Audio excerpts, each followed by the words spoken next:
So friends, from this lecture, we are starting the Maharashtra Land Revenue Code 1966. Okay. Last lecture मध्ये आपण Maharashtra stamp act किंवा Bombay stamp act 1958 हा संपवलाय.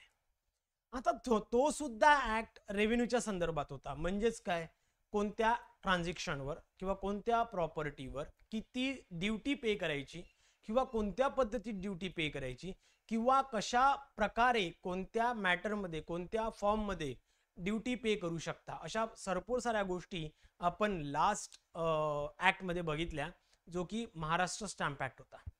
एकदम simple format मध्ये आपण त्याला स्टडी केला, प्रॉपरली तुमच्या लक्षात आला. त्याच्यावरचे क्वेश्चन आन्सर सुद्धा प्रॉपरली घेतले, ज्यामध्ये तुम्ही खूप चांगल्या पद्धतीने उत्तर दिले किंवा त्याचं आन्सरिंग जे होतं ते सुद्धा खूप चांगल्या पद्धतीत केलं. आता जसं मी सांगितल्याप्रमाणे हा एक Maharashtra land revenue code act आहे.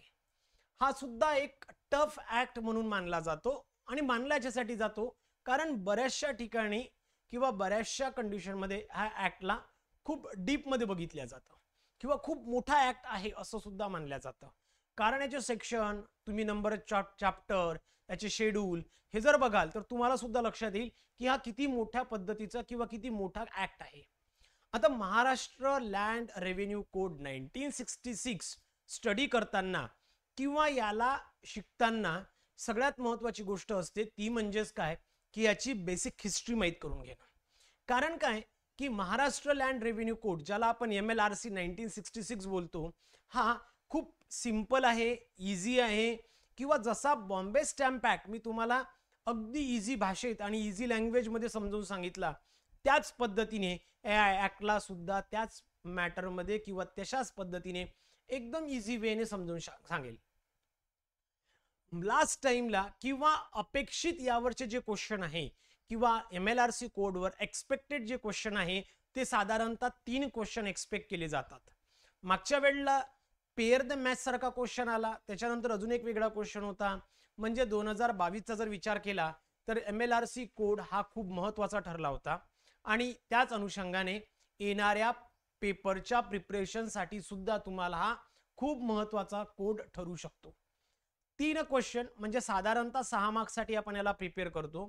आणि या 6 मार्क्स साठी किती प्रिपेअर करायला पाहिजे, काय करायला पाहिजे, कारण ज्या वेळेला या ऍक्टचं डिस्क्रिप्शन काय आहे किंवा याचे पर्टिक्युलर्स काय आहे हे मी जेव्हा सांगेल त्यावेळेला कदाचित काही लोकांना शॉक बसेल की खरंच एवढा मोठा ऍक्ट आहे आणि यामधलं नेमकं कोणते सेक्शन लक्षात ठेवायचे, नेमका कोणता पॉइंट लक्षात ठेवायचा, एवढाही ऍक्ट लक्षात ठेवणं गरजेचं आहे का, प्रत्येक सेक्शन लक्षात ठेवणं गरजेचं आहे का, हे सर्व तुम्हाला येणाऱ्या काही दिवसात माहिती पडेल. त्यामुळे याला स्टडी करताना याचं जे डिस्क्रिप्शन म्हणून आपण बघतो किंवा याचा डिस्क्रिप्शनचा जो विचार आपण करतो तो म्हणजेच काय आहे, तर मित्रांनो, ज्या केसमध्ये महाराष्ट्र लँड रेव्हेन्यू कोड 1966 आहे याचं डिस्क्रिप्शन आहे, म्हणजे टोटल नंबर ऑफ चॅप्टर 16 आहे.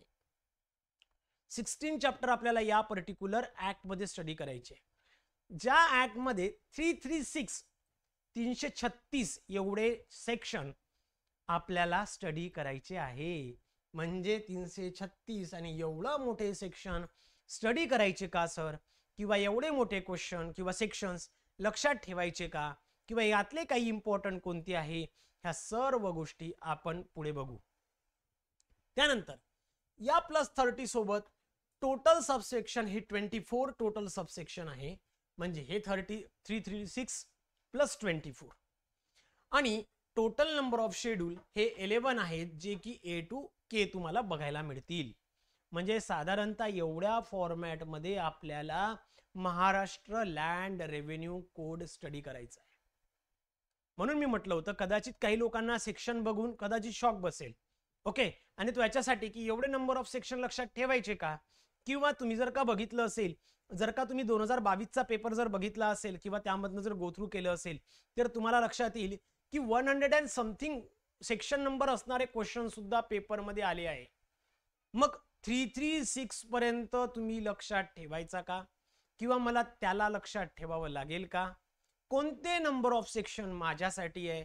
म्हणजेच काय, ATP प्रिपेअर करताना अख्खा MLRC प्रिपेअर करायची गरज नाही. शॉर्टकट सांगतोय.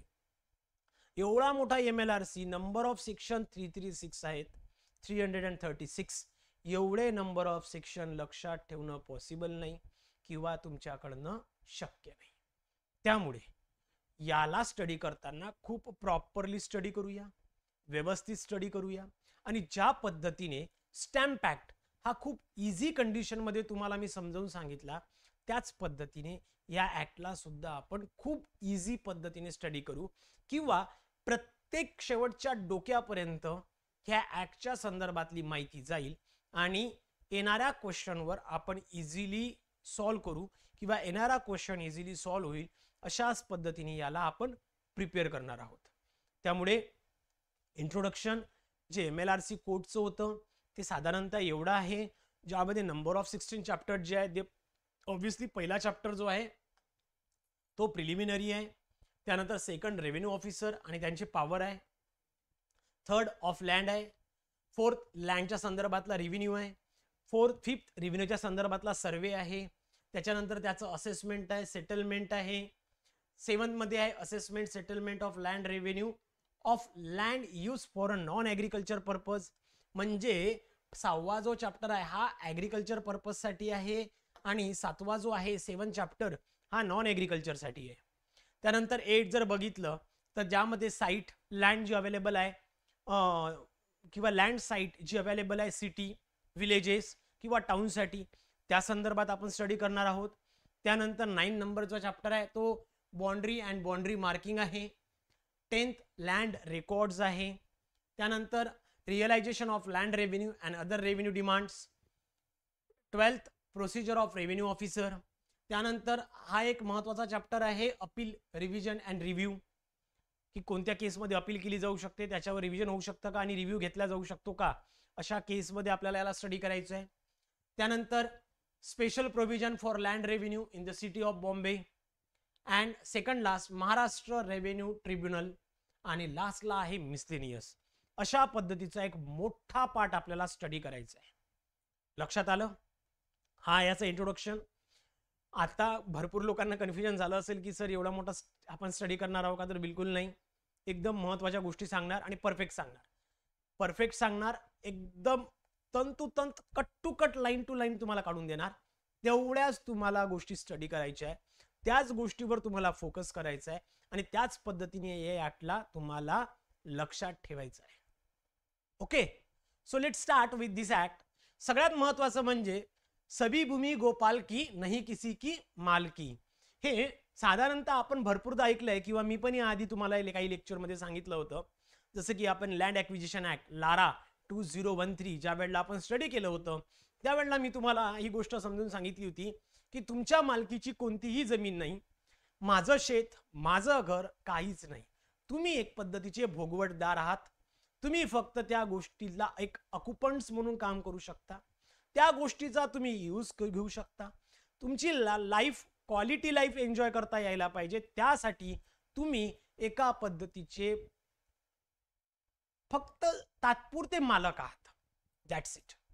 आणि हे जे वाक्य आहे सभी भूमी गोपाल की नाही किसी की मालकी, तर जी काही मालकी आहे ही गोपालकी म्हणजेच आपण आपल्या भाषेत देवाची म्हणूया, गॉड म्हणूया किंवा ज्याला कोणाला तुम्ही मानत असेल त्याला म्हणूया. म्हणजे शॉर्टकट मध्ये सांगायचं झालं तर याचा अर्थ असा होतो की तुम्ही कोणत्याही जागेवर, जमिनीवर लॉंग लाईफ पर्यंत स्वतःचा मालकी हक्क गाजवू शकत नाही, किंवा तुम्हाला जर का तो दाखवायचा असेल, तात्पुरता हक्क एक भोगवटदार म्हणून जर का दाखवायचा असेल, तर त्या केसमध्ये तुम्हाला त्याच्या बदल्यात काहीतरी टॅक्स पे करावा लागेल. आणि जर का तुम्ही तो टॅक्स पे करत असाल तरच तुम्हाला तशा पद्धतीने त्या जमिनीला यूज करता येतं. त्याचं ऑक्युपन्सी म्हणजेच एक मालकी हक्क, लँड लॉर्ड ज्याला बोलतो, तशा पद्धतीचा हक्क तुम्हाला त्या जमिनीवर दाखवता येतो. तो पण लॉंग लाईफ नसतो. ओके, त्यामुळे हे खूप महत्त्वाचं वाक्य आहे MLRC स्टडी करताना. सभी भूमी गोपाल की नाही किसी की मालिकी. म्हणजेच काय, कोणीही जमिनीचा मालक नाही. इथे जो कोणी जन्माला येतो तो फक्त एक भाडे तत्वावर जन्माला येतो. तुमच्याकडली जमीन आहे ती फक्त एका भाडे तत्वावर आहे, ज्यावर तुम्ही वर्षाचा किंवा एका पर्टिक्युलर पिरियड वाईज तुम्ही त्याच्यावर टॅक्स पे करता त्या जमिनीचा वापर करण्यासाठी. ओके, याच गोष्टीला अनुसरून जर का तुम्ही या टॅक्सेशन कंडिशनचा जर का विचार केला तर टॅक्सेशन कंडिशन की आज किंवा काल परवा आलेली गोष्ट नाही, ही इतिहासापासून चालत आलेली गोष्ट आहे. म्हणजे साधारणतः 1500चा जो काही काळ होता, म्हणजे इथनं जर का 500-550 वर्ष आधीचा इतिहास बघितला म्हणजे श्री छत्रपती शिवाजी महाराजांच्या आधीपासून सुद्धा ही पद्धत चालू आलेली आहे. कारण काय, तेव्हा सुद्धा टॅक्स हा गोळा केला जात होता. म्हणजेच काय, जर का तुम्ही इतिहासाचा विचार केला किंवा इतिहासाचा जर का तुम्ही संदर्भ यामध्ये घेतला तर तुम्हाला हे लक्षात येईल की जिथे मी बोललो होतो की नाही सभी भूमी गोपाल की, आता गोपालच्या अर्थात असं होतं की बाबा रे त्या जमिनीचा किंवा त्या राज्याचा त्या देशाचा जो कोणी राजा असेल, जो कोणी ऍडमिनिस्ट्रेटर असेल, जो कोणी महाराजा असेल, त्या पर्टिक्युलर राजाच्या वास्तव्यात तुम्ही राहता किंवा त्या राजाच्या क्षेत्र सावलीखाली तुम्ही राहता, त्याच्यामुळे त्या जमिनीच्या संदर्भात तुम्हाला टॅक्स देणं गरजेचं आहे. कोणतंही राज्य चालवण्यासाठी, म्हणजे आत्ताचा तुम्ही आपला देश पकडा, आपलं राज्य पकडा, म्हणजे महाराष्ट्र राज्य पकडा किंवा कोणतंही बाकी राज्य पकडा, सोबतच तुम्ही कोणताही आधीचा राजा विचारात करा किंवा आताचा पंतप्रधान किंवा मुख्यमंत्री, यांना जर का देश राज्य काही चालवायचं असेल तर यासाठी सगळ्यात मोठा फॅक्टर किंवा इम्पॉर्टंट रोल जो प्ले केला जातो तो केला जातो मित्रांनो रेव्हेन्यू थ्रू. म्हणजे जो रेव्हेन्यू टॅक्सेशनच्या फॉर्मॅटमध्ये आपण सरकारला देतो किंवा सरकार आपल्याकडनं गोळा करते, त्याच पर्टिक्युलर टॅक्सेशनच्या बेसिसवर हे राज्य, हे राष्ट्र, देश चालवला जातो. म्हणजे तेव्हा सुद्धा एखाद्या राज्याला चालवायचं असेल तर त्या केसमध्ये त्या राज्यासाठी तुम्हाला टॅक्सेशन देणं गरजेचं होतं. आणि सगळ्यात मोठा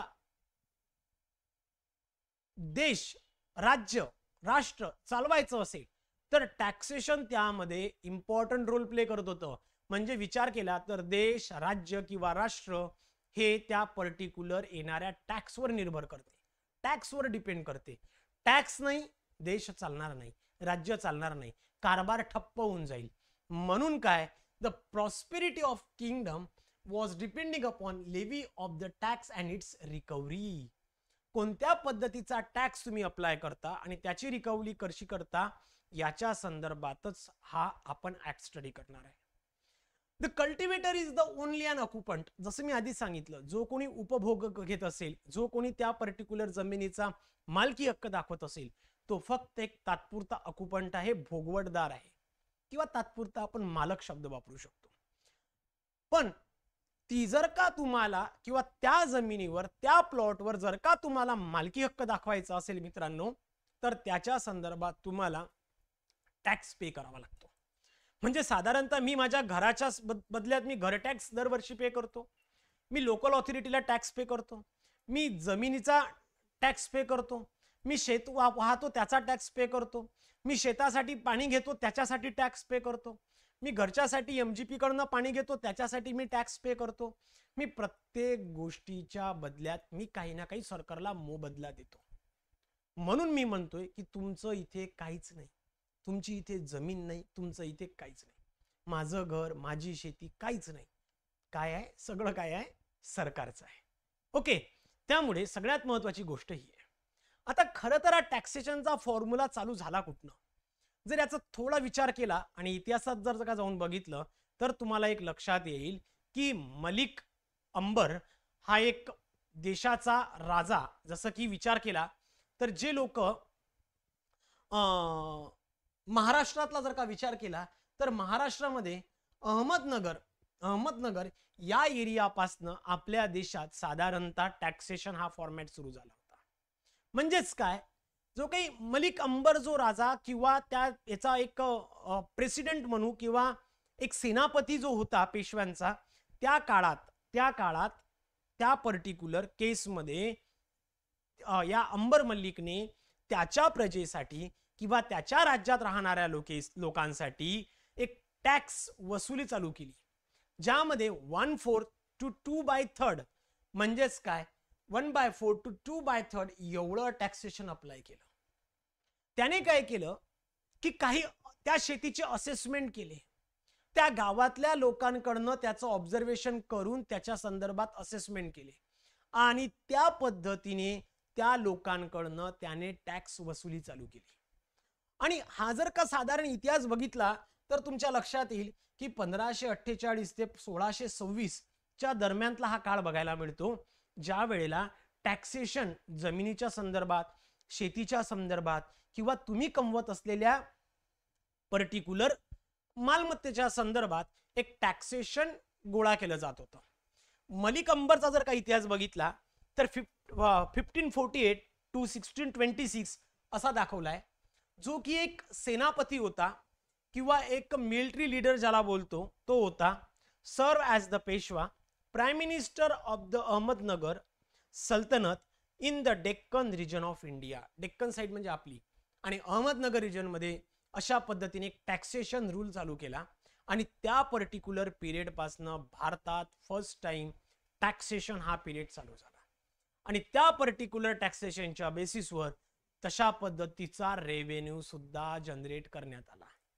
म्हणजे ही पद्धत आता सरकारने काढली नाही, जुनी पद्धत आहे, इतिहासाच्या काळापासून चालू आली आहे आणि इतिहासापासून या पर्टिक्युलर पद्धतीचा आपण दाखला देऊ शकतो. सोबतच काळ बदलला आणि विचार आला तो छत्रपती शिवाजी महाराजांच्या पिरियड मधला, ज्यामध्ये छत्रपती शिवाजी महाराजांच्या पिरियड मध्ये सुद्धा revenue generation through the taxation ही पद्धत बघायला मिळाली. छत्रपती शिवाजी महाराजांनी प्रत्येकच वेळेला रयतेचं भलं होईल, रयत म्हणजेच शेतकरी किंवा रयत म्हणजेच प्रजा, प्रजा आपण त्यांच्या काळात प्रजा हा शब्द वापरणार नाही, कारण त्यांनी लोकांना कधी प्रजा म्हणून दाखवलं नाही, त्यांचे सवंगडी म्हणून ठेवलं. आणि या पर्टिक्युलर केसमध्ये रयतचा जर का शब्दशः अर्थ बघितला तर रयतचा शब्द होतो शेतकरी, म्हणजे शेतकऱ्याकडनं तशा पद्धतीची वसुली करायची. वसुली इन द सेन्स त्यांनी पिकवलेल्या गोष्टींमधनं टॅक्सेशन घ्यायचं किंवा रेव्हेन्यू जनरेट करायचा आणि स्वराज्याला चालवायचं. ही पद्धत श्री छत्रपती शिवाजी महाराजांच्या काळात सुद्धा बघायला मिळाली, ज्यामध्ये दोन पद्धती त्या गोष्टी बघायला मिळाल्या.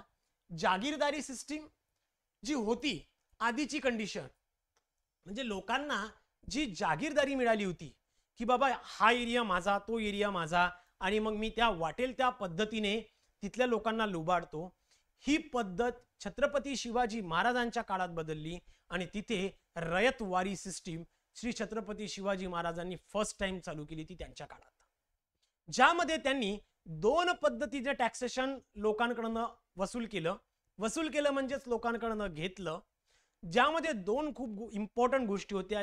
पहिली गोष्ट म्हणजे चौथ आणि दुसरी गोष्ट म्हणजे सरदेशमुखी. दोन पद्धतीचे टॅक्स हे गोळा केले जात होते, चौथ आणि सरदेशमुखी. चौथ टॅक्स म्हणजे कोणता टॅक्स, जो की तुमच्या उत्पन्नाच्या 1/4 टॅक्स हा सरकारला जाईल, म्हणजेच राज्याच्या तिजोरीमध्ये जाईल. 1/4 ऑफ टॅक्स तुमच्या पर्टिक्युलर कमाईच्या जो टॅक्स राज्याच्या तिजोरीमध्ये जात होता त्यालाच म्हणतात चौथ. हा चौथ साधारणतः रयतेकडून जमा केला जात होता. रयत म्हणजेच काय, मी पुन्हा अजून एकदा रिपीट करतो, शेतकरी. तर तुमच्या ॲन्युअल इन्कम वरनं 1/4% ऑफ चौथ म्हणजेच तो टॅक्स सरकार स्वराज्यासाठी जात होता.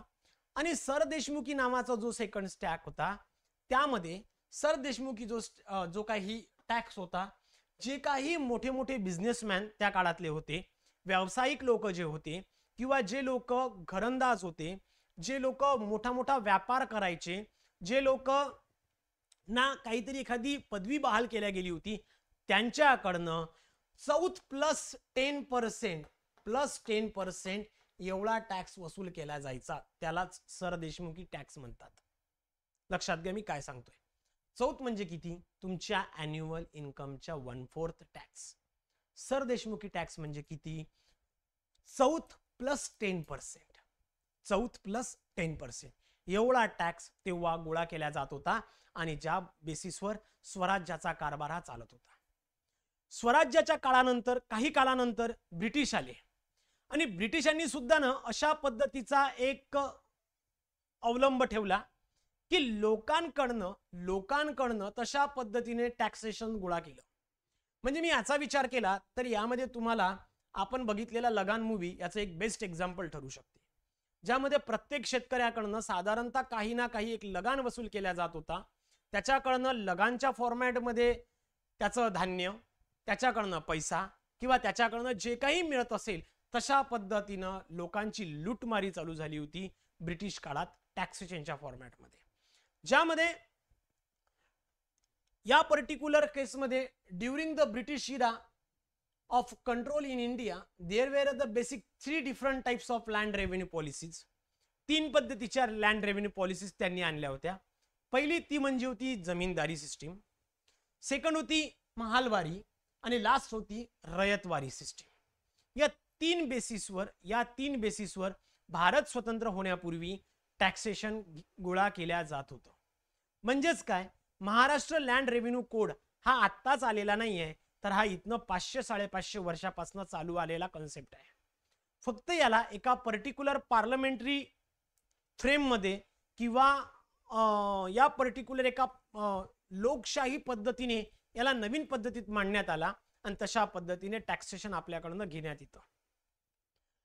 सो याचा जर का तुम्ही विचार केला तर ब्रिटिशांनीच रयतवारी सिस्टीम जी आहे ती मुंबईमध्ये सुरुवातीला आणली आणि मुंबई रिजन मध्ये जो रयत म्हणजेच फार्मर, जो रयत होता, जो फार्मर आहे, त्याच्याकडनं तशा पद्धतीने डायरेक्टली सरकारच्या तिजोरीत म्हणजेच ब्रिटिश सरकारच्या तिजोरीत तशा पद्धतीचा निधी गोळा केला जात होता आणि त्यांच्याकडनं त्या पद्धतीने निधी गोळा करून ब्रिटिश सरकारने स्वतःचे खिसे भरले होते.